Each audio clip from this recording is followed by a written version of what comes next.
आज के इस एपिसोड में हम बात करने वाले हैं कि प्रधानमंत्री किसान सम्मान निधि योजना क्या है और इसको घर बैठे आप अपने मोबाइल फोन के माध्यम से कैसे अप्लाई कर सकते हैं। प्रधानमंत्री किसान सम्मान निधि योजना के अंतर्गत देश के सभी किसानों को सेंट्रल गवर्नमेंट की तरफ से साल में 6,000 रूपए दिए जाते हैं और अब सरकार इसको बढ़ाकर 12,000 रूपए करने वाली है। इस योजना के अंतर्गत हर 4 माह के बाद सेंट्रल गवर्नमेंट की तरफ से सभी किसानों को 2,000 रूपए की धनराशि डायरेक्ट उनके बैंक अकाउंट में ट्रांसफर की जाती है। इस योजना में आवेदन आधार कार्ड के थ्रू किया जाता है और आपके आधार कार्ड में आपका मोबाइल नंबर लिंक भी होना चाहिए और इसी के साथ में आपकी खेत की खतौनी की कॉपी भी इसमें लगती है। तो चलिए जानते हैं कि घर बैठे प्रधानमंत्री किसान सम्मान निधि योजना के लिए कैसे अप्लाई करते हैं। इसके लिए सबसे पहले आप अपने मोबाइल फोन के गूगल पर टाइप करेंगे पीएम किसान सम्मान निधि। उसके बाद जो वेबसाइट का पहला लिंक आपको दिखाई देगा इसी पर आपको क्लिक कर देना है। अब यहाँ पर आप देखेंगे आपको 3 ऑप्शन मिलते हैं। पहला ऑप्शन रहेगा न्यू फार्मर रजिस्ट्रेशन, दूसरा है ईकेवाईसी और तीसरा है नो योर स्टेटस। तो सबसे पहला वाला जो ऑप्शन है न्यू फार्मर रजिस्ट्रेशन, इस वाले ऑप्शन पर आप क्लिक करेंगे। अब यहाँ पर आपको 2 ऑप्शन मिलते हैं। पहला ऑप्शन रहेगा रूरल फार्मर रजिस्ट्रेशन और दूसरा है अर्बन फार्मर रजिस्ट्रेशन। तो अगर आप रूरल एरिया से बिलोंग करते हैं तो पहले वाले ऑप्शन को चूज कर लेंगे और अगर आप सिटी से बिलोंग करते हैं तो अर्बन वाले ऑप्शन को चूज करेंगे। तो इस केस में अभी हम रूरल फार्मर रजिस्ट्रेशन वाले ऑप्शन को चूज कर लेते हैं। अब यहाँ पर आपको आपका आधार कार्ड का नंबर एंटर करना पड़ेगा। उसके बाद आपके आधार कार्ड में जो मोबाइल नंबर लिंक है वो नंबर यहाँ पे आप एंटर करेंगे। उसके बाद स्टेट वाले ऑप्शन पर क्लिक करेंगे तो यहाँ से आपका जो भी स्टेट रहेगा उस स्टेट को आप चूज करेंगे। उसके बाद ये जो कैप्चा कोड यहाँ पे दिख रहा है वो यहाँ पे एंटर करेंगे एंड देन गेट ओटीपी वाले ऑप्शन पर आप क्लिक कर देंगे। उसके बाद एंटर किए गए मोबाइल नंबर पर एक 4 अंकों का पीएम किसान सम्मान निधि की तरफ से एक ओटीपी आपको प्राप्त होगा। उस ओटीपी को यहाँ पे एंटर करेंगे एंड जस्ट इसके नीचे आप देखेंगे एक नया कैप्चा कोड जनरेट हो चुका है। उस कैप्चा कोड को यहाँ पे फिल करेंगे और लास्ट में सबमिट वाले बटन पर आप क्लिक कर देंगे। आपके आधार कार्ड में जो मोबाइल नंबर लिंक है उस मोबाइल नंबर पर 6 अंकों का ओटीपी जा चुका है। उस ओटीपी को यहाँ पर आपको एंटर करना होगा।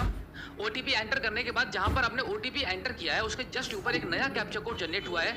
अधिकतर लोग यहीं पर मिस्टेक कर देते हैं और बार-बार ओटीपी डालते हैं, वेरीफाई करते हैं, हो नहीं पाता है। तो आपको जस्ट आधार कार्ड वाला ओटीपी एंटर करने के बाद ऊपर देखना है ये जो कैप्चा कोड यहाँ पे जनरेट हुआ है, इस पुराने वाले कैप्चा कोड को यहाँ से हटाकर इस नए वाले कैप्चा कोड को आपको एक बार फिल कर देना है सही से। कैप्चा कोड फिल करने के बाद आप सबसे नीचे आप देखेंगे वेरीफाई आधार लिखा हुआ है, यहाँ पर आपको क्लिक करना होगा। अब यहाँ पर आप देखेंगे सबसे पहले आपका स्टेट आपको दिखाई दे रहा है, इसके जस्ट नीचे आपका डिस्ट्रिक्ट लिखा हुआ है। यहाँ से आपका डिस्ट्रिक्ट चूज करना है। डिस्ट्रिक्ट चूज करने के बाद सब डिस्ट्रिक्ट चूज करना है। उसके बाद आपको आपका ब्लॉक चूज करना रहेगा एंड देन लास्ट में आपको विलेज वाला ऑप्शन मिलेगा। तो यहाँ पर सिलेक्ट विलेज वाले ऑप्शन पर क्लिक करेंगे। अब आपका जो भी गांव है उसको आप यहाँ से चूज कर लेंगे। गांव का नाम सिलेक्ट करने के बाद इसके जस्ट नीचे फार्मर पर्सनल डिटेल्स आ जाएंगी। यहाँ पर आपका नाम लिखा हुआ आ चुका है, जेंडर आपका ऑलरेडी सिलेक्ट है।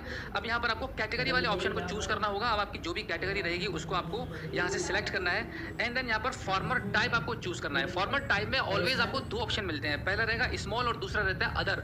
तो हमेशा आपको स्मॉल वाले ऑप्शन को ही चूज करना है। उसके बाद सिलेक्ट आईडी टाइप में आपका आधार कार्ड लिखा रहेगा जो कि ऑलरेडी सिलेक्ट है, उसको सिलेक्ट ही रहने दीजिए एंड देन इसके जस्ट नीचे आपका मोबाइल नंबर आ रहा है और आपके आधार कार्ड में आपके गांव का जो भी एड्रेस था वो ऑलरेडी यहाँ पर फिल हो चुका है। अब इसके बाद यहाँ पर आपका डेट ऑफ बर्थ आ रहा है एंड देन इसके नीचे आप देखेंगे एक्सेप्टेंस फॉर पीएम किसान मानधन योजना। ये भी एक गवर्नमेंट की एक स्कीम है। अगर आप इसको लेना चाहते हैं तो यहाँ पर आप क्लिक करेंगे तो यस कर देंगे, अदरवाइज आप इसको नो कर दीजिए। अब इसके नीचे आप देखेंगे यहाँ पे लिखा हुआ है ओनरशिप लैंड होल्डिंग। इसके आगे 2 ऑप्शन लिखे हुए हैं, पहला रहेगा सिंगल और दूसरा है ज्वाइंट। इसका मतलब है कि आपका जो खेत है जहाँ पर आप खेतीबाड़ी करते हैं अगर आपके ही अकेले नाम पर है तो आप सिंगल वाले ऑप्शन को चूज करेंगे और ज्वाइंट वाले ऑप्शन को तब चूज करेंगे जब आपकी फर्द में, आपकी खतौनी में मल्टीपल लोगों के नाम ऐड है। अब इसको थोड़ा सा ऊपर की साइड में स्क्रॉल करेंगे तो आप देखेंगे यहाँ पर आपको आपकी जमीन की डिटेल्स को एंटर करना पड़ता है, जैसे कि आपका खाता नंबर, सर्वे या खसरा नंबर, एरिया, आपका खेत कितने एरिया में है और उसके नीचे आप देखेंगे यहाँ पर आपका लैंड ट्रांसफर स्टेटस आपको बताना होगा कि आपकी जमीन जो आपके नाम आई है वो 2019 से पहले आई है या 2019 के बाद आई है। उस वाले ऑप्शन पर आपको चूज करना पड़ेगा एंड देन यहाँ पर आप देखेंगे लैंड ट्रांसफर डिटेल्स वाले ऑप्शन पर क्लिक करेंगे तो यहाँ पर आपको ये बताना होगा इसके लिए आपकी जो जमीन है वो आपके नाम कैसे आई है। तो इसमें से जो भी ऑप्शन आपके लिए सूटेबल रहेगा, जिस प्रकार से भी आपकी जमीन आपके नाम आई है उस ऑप्शन को आप यहाँ से चूज कर लेंगे। जैसे कि हमने यहाँ पर डेथ ऑफ फादर वाले ऑप्शन को चूज किया है। अब इसके नीचे आपको ये डेट बतानी पड़ेगी कि कौन सी डेट में ये जमीन आपके नाम ट्रांसफर हुई थी। उसके बाद आप देखेंगे यहाँ पे छोटा सा लिखा हुआ है पट्टा नंबर /RFA।